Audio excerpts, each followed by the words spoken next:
नमस्कार, मी विक्रांत. आपण पाहताय महाराष्ट्र जीवन न्यूज. काही दिवसांपूर्वी आपण महाराष्ट्र जीवन न्यूजवर आपल्या चॅनलवर बाभळगाव येथे मोहन जाधव नावाचे एक शेतकरी उपोषणाला बसलेले होते. त्या संदर्भामध्ये त्यांनी बातमी केलेली होती आणि या वार्तांकनामध्ये त्यांनी अशी प्रतिक्रिया दिली होती की त्यांच्या समोरचे ज्यांच्यावर त्यांचे आरोप होते ते भंगे सर आपल्यासोबत आहेत आणि आपण प्रकरणाची दुसरी बाजू जाणून घेणार आहोत. त्यांच्यावर काय आरोप झाले आणि नेमकं हे प्रकरण त्यांच्या बाजूंनी काय आहे सत्यता हे आपण पाहणार आहोत. सर, ही बातमी आपण पाहिलीच असेल आणि जे मोहन जाधव नावाचे जे आहेत शेतकरी, तुमच्या विरोधामध्ये त्यांचं आता उपोषण सुरू आहे. तर त्यांनी जे आरोप केलेत, पहिला आरोप त्यांचा असा आहे की तुम्ही सावकारीमध्ये ती जमीन लिहून घेतली, असा त्यांचा आरोप आहे. याबद्दल तुम्हाला काय वाटतं? सर, 2020ला मी 59.50 नियमाप्रमाणे बाजारभावानं खरेदी केली. त्या जमिनीचा तेव्हापासून माझ्याकडेच आहे. त्याच्यातली 15 जमीन मी एकाला गहाणखत करून दिली. ते मी 15 जमीन गहाणखत करून दिल्यानंतर तुम्हाला सांगतो, ते नागिमे आणि ही मोहन जाधव. आत्ता मी त्या मोहन जाधवला त्याच्या बहिणीची 23ला संमती घेतली. सन 2023ला संमती घेतल्यानंतर त्यानं मला उसने पैसे मागितला 13 लाख रुपये, की माझं फायनान्स चालू आहे, हे फायनान्स चालू होता, फायनान्स चालू आहे, मी तुम्हाला महागारी करतो, ह्या उद्देशानं त्यानं मागितला. मी दिले मित्राच्या ह्याच्यासाठी. त्यानं पैसे मागत असताना त्यानं माझ्यावर खोटा दावा दिला सावकारीचा DDR ऑफिसला. दावा दिला ना, मग मी त्या नागिमेला महागली जमीन विकून, माझी लगट जमीन आहे म्हणून मी ती करून घेण्यासाठी मी महागली जमीन विकली 44.50. जमीन नामदेव भीमराव सुरकुटे यांना विक्री केलेली आहे नियमाप्रमाणे. त्यांनी जाहीर प्रकटन दिलं, त्यांनी नियमाप्रमाणे खरेदी खत करून घेतलं. त्यांचा फेर रोखविण्यात आला. त्यांचं फेर रोखविण्यात आल्यावर नियमाप्रमाणे सुनावण्या होऊन त्यांचा फेर झाला.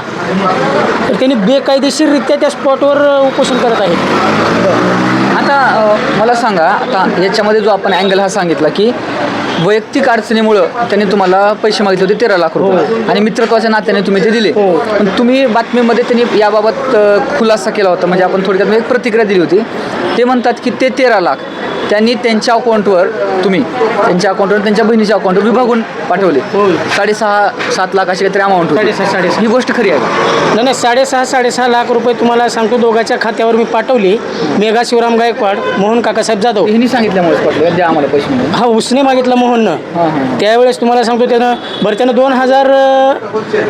2023 का 22ला प्लॉट घेतलं. त्यानं फायनान्स चालवित होता, त्यानं कुठून चालवित होता, त्याच्यापाशी काही नसताना त्याच्यातला एक प्लॉट विक्री केला त्यानं. बरं, हां. अच्छा, म्हणजे तुमच्यावर सावकारीचे आरोप करतात, पण आधी हे सावकार होते असं? आधी हे 30, 40, 50 रुपयानं सावकारकी ह्यांनी करीत होते. मी तर शेतकरी माणूस आहे. माझी वडिलोपार्जित जमीन 2012ला मी संतोष भाऊसाहेब देशमुख त्यांना विक्री केल्यामुळं, माझी लगट घ्या म्हणल्यामुळे ह्याच्या बहिणीच्या मेहण्याच्या ह्याच्या समजाच्या संमतीने मी जमीन घेतली. आता बघा, बरं आहे का? बरं आहे. कोणतं? बरं, एक मिनिट, मी काय म्हणतो, कशामुळे तुमच्या कुठल्याच्या पलीकडे आम्ही आलाव का? कुठलं द्यायचं? कुठलं द्यायचं हो 5 गुंठे ना? मग हे बरोबर नाही. असं दाखवतो की येणार आहे. तुमचं रान आधी मापून घ्यावं जा ना. माय मग मापूनच रवल्याला होई.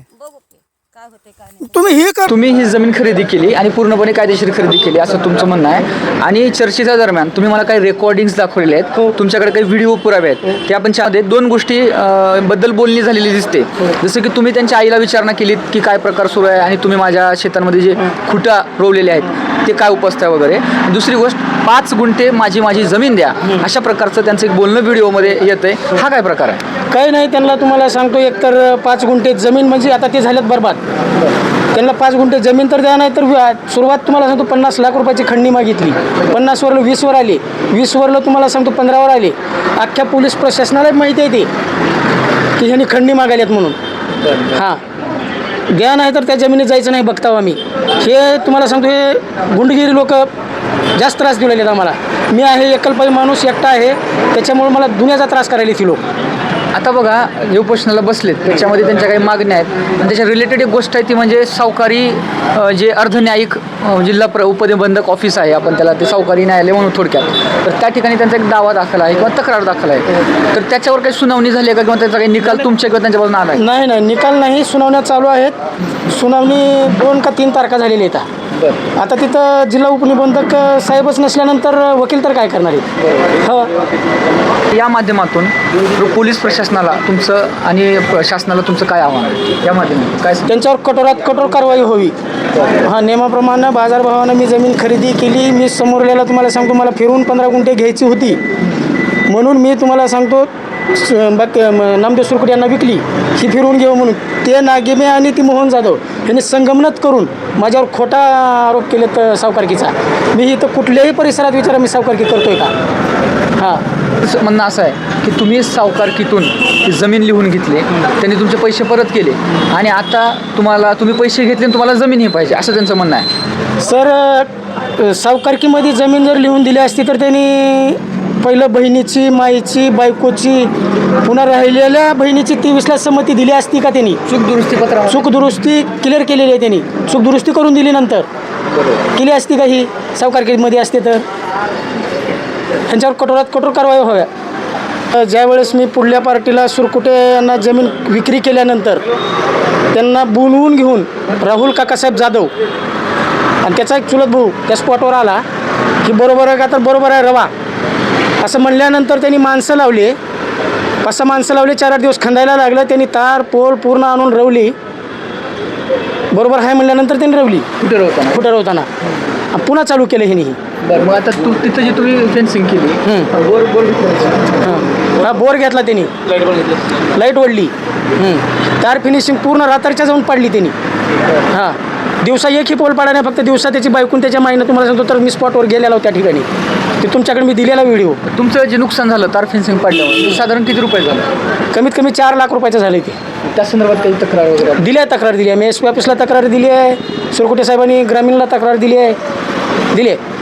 सरळ गुंडगिरी आहे सर ही. हो, टोटल गुंडगिरी आहे. पाय मोडता म्हणून राहिलेत. हां, धमक्या देऊ लागलेत. मी अक्कलपाई असल्यामुळं मला हे लोक दुनियाचा त्रास देऊ लागले आणि वरून उपोषणाला ह्यानेच बसलेत आणखी. हां, माझ्या घरी तुम्हाला सांगतो माझ्या घरी ह्याची बहीण मेघा शिवराम गायकवाड, तिची एक मैत्रीण घरी आली. मी घरी नसताना आमच्या घरी कसलंही जे बोलायचं नाही तर ती गोष्टी बोलून गेली त्यांनी. लगेच आमच्या घरच्यांनी आमच्या मावळ्याच्या मुलाला आणि आमच्या घरच्याला पाठवून इथं ग्रामीण पोलीस स्टेशनला एक अर्ज द्यायला लावला. तिथले पोलीस स्टेशनने NC दाखल करून घेतली. त्यांना बोलवलं, चौकशी केली. आम्ही जाणार नाही म्हणली त्यांनी.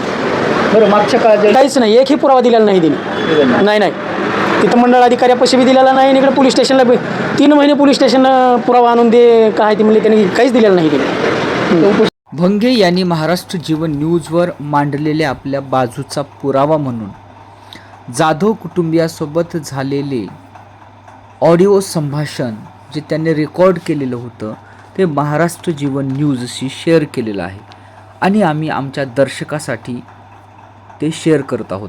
महाराष्ट्र जीवन न्यूज या ऑडिओची पुष्टी करत नाही. हॅलो, हा बोला की भाऊ. तुम्ही केव्हा गेला तिकडे मेघा ताई? मी सोमवारी आलो. सोमवारी गेला. हा, उद्या महागारी फिरणारा. उद्या किंवा परवा दिवशी महागारी फिरणारा. बर. काय झालंय? सह्याची कुठं पडलेली तुम्ही शेतातली पाडायला ते पायाची मोडता म्हणजे माझी तर आता पाय मोड बघावं लागलं वाटायला मला. तुम्हाला सांगितलं सनसेट आम्ही सांभाळली होता. काय म्हणाले? पाय मोडता माझी पाय का बरं म्हणा? नाही, त्याची फुकट घेतला म्हणजे मी सावकारकीत घेतला म्हणाले ते. हा, आमच्या तर गाय ह्याला बी पत्ता लागू दिला नाही एवढं कर्जपर्यंत. आता काय म्हणाला बोलायला किती झाल्या? हा, आता सावकारकीत जमीन घेतल्या त्याने केस केलं हे तुम्हाला माहित नाही का? मला काहीच माहित नाही. आम्हाला त्याच्यामध्ये माझ्या लेकराचं पडलं होतं. मी पुण्याला होते, पुण्याहून मी येणं जाणं ते जाऊ द्या. सावकारकीत घेतल्या का ती जमीन? नाही घ्यायला. पैसे खरेदी घेतले का त्यांनी? सावकारकीत घेतली? त्याला त्यांनी काय करतात काय माहिती बघा. लय वैताग दिलाय त्यांनी की कोण आमच्या देण्याचं की कोण टेन्शन आहे. मी काय म्हणाला, तुम्ही आणि भाऊजी आहेत म्हणून आम्ही जमीन घेतली, तुम्ही घ्या म्हणल्यामुळं. ती तर राहायची अगोदर जमीन 14-20 घ्या म्हणल्यावर घेतला होती का जमीन त्याची आम्ही काही लुबाडून घेतली आहे का? काही त्याचा आकार घेतलाय आम्ही काही? नाही घ्यायला तरी बी ते चालूच आहे त्यांचं. मग कशासाठी चालू आहे हे तुम्हाला सांगतो, हे अंकुश नागमे लावून देऊ लागला. अंकुश नागमे हा अंकुश नागमे काय झालं येणार आहे का पुढे? आता मला एक सांगा, हे मॅटर मध्ये काही करता काही झाल्यावर काय करायचं सांगा बरं. नाहीतर काय झालं आता कुणाचा तर एक जीव जाईल मग. हा पैशासारखा पैसा द्यायचा 5-6 वर्षाखाली आम्ही, आपण ही दसकट शिरून घ्यायचे का? ती बी बरोबर काय करावं. समजेच्या सहमतीने म्हणजे उगाच पैसे काढायची धंदे का ही अशी? कसं त्याला तर माहित मला आता काय करायला काय नाही ते आम्हाला आमचं सरणा गेले बघा संतोष भाई आता आमच्या मागे लागले तिच्या. तुम्ही ही विषय पेटवणार आहो का नाही हे सांगा मला. आता आल्यावर बोलते त्यांनी काय म्हणते बोलून तुम्हाला फोन करते मग आमचं ऐकलं तर बरं नाही तर नाही. मग आता आमचं तर काय चाललंय तिथं त्यांनी आम्हाला काय बोलू दिलं कोण शिवराम कोण मिगी म्हणतात डायरेक्ट. जेव्हा मिगी पशी शिवराम पशी होता तेव्हा लई सगळ्याला गोड वाटला आपटच. त्यांच्या हातून पैसे घेताना गोड वाटलं का शेताचे?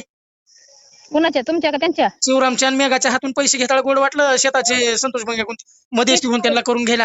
तेच म्हणाले की मग हा तेव्हा चांगलं वाटलं की संतोष भंग्याकडे मेघा शिवराम यावं जमीन घ्या म्हणावं ही पैसे संतोष भंग्याकडून त्यांना नेऊन द्यावं हे चांगलं वाटलं त्यांना? तेव्हा चांगलं वाटलं. आता काय आता बेकार वाटलं. आता बेकार वाटायला मेघा बी खराब वाटते संतोष शिवराम बी खराब वाटते. पण सोनवत येथील ट्रॅक्टर चालकासोबत चर्चा केली असता त्यांनी आजपर्यंत मी भंगे यांच्या शेतामध्ये ट्रॅक्टर घेऊन शेतीची कामे करत होतो, त्यांच्या वतीने मी ट्रॅक्टर घेऊन शेतामध्ये जात होतो. यावर्षी मात्र मी सुरकुटे यांच्या वतीने शेतामध्ये गेलेलो आहे व माझ्या वतीने ट्रॅक्टरची सेवा दिलेली आहे, अशा प्रकारचं वक्तव्य महाराष्ट्र जीवन न्यूजशी बोलताना केलं. आपण पाहू शकतो की प्रकरणाची दुसरी बाजू आहे. यामध्ये मोहन जाधव यांनी भंगे यांच्यावर जे आरोप केले तर ते आरोप पूर्णपणे चुकीचे, खोटे आणि फसवणारे असल्याचं त्यांनी सांगितलेलं आहे. ते आरोप त्यांनी पूर्णपणे फेटाळलेले आहेत. त्या जमिनीचा जो व्यवहार झालेला आहे तो पूर्णपणे कायदेशीर झालेला आहे आणि कुठल्याही प्रकारे सावकारकी किंवा तत्सम तशा पद्धतीनं हा व्यवहार झालेला नसून पूर्णपणे त्या ठिकाणी साक्षीदारांच्या सह्या आहेत, संमतीपत्र जोडले आहेत आणि 1 महिन्याच्या नंतर चूक दुरुस्ती पत्राच्या माध्यमातून एक ॲडिशनल कन्सेंट आपण त्याला म्हणतो, एक संमती अधिकची संमती जोडलेली आहे. हे काही डॉक्युमेंट्स पुरावे माझ्याकडे आहेत. तर हे सगळं असताना कुठेतरी जमीन ही मलाच हवी, पैसेही मलाच हवे या भावनेतून हे उपोषण सुरू असून अत्यंत बेकायदेशीरपणाने हे उपोषण सुरू आहे आणि याचा शेतकरी म्हणून, एक सामान्य माणूस म्हणून मला खूप त्रास होत आहे.